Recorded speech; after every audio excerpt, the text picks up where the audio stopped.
The best technique you can use to plug in the signal wires you need for the LCD display, as you can see here, I have the plug end of the jumpers and I have the pin for the electrical connection, and you line up 7 of them together and push them down onto the pins.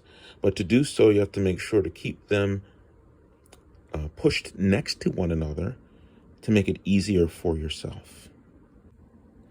As you can see here, I have them part of the way down, and it'll require you to exercise patience in pushing them together, making sure you push them onto the pins, these connectors, as carefully as possible.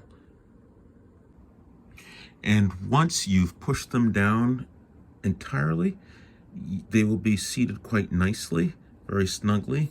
As you can see here, I have my left-hand row on the outside. Let me get my pointer. So let me point here a little bit. And I really should have a little holder tool.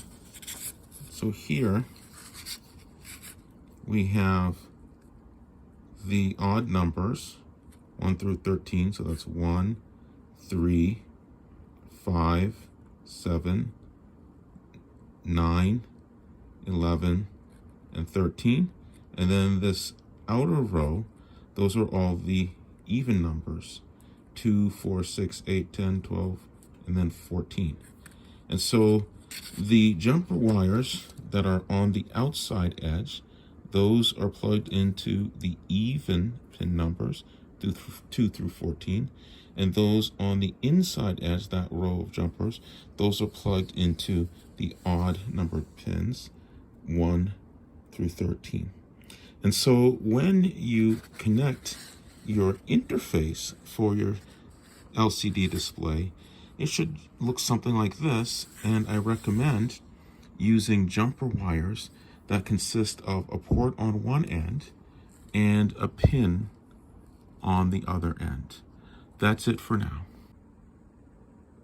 When you have your board wired up, this is how it will look. Here we have the Arduino Uno Wi-Fi, and you can see we have quite a few of the digital I/O lines that are plugged in to the connector pins, jumper wires.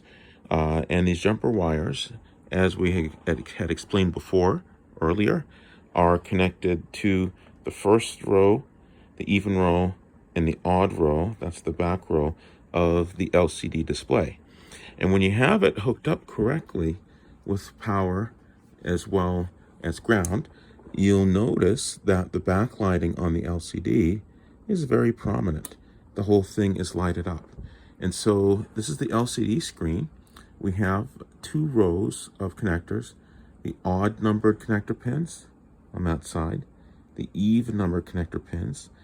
I tend to keep the ribbons together up to the elbow because it's a lot easier to manage the cables when they're being plugged in to the pins on the LCD screen.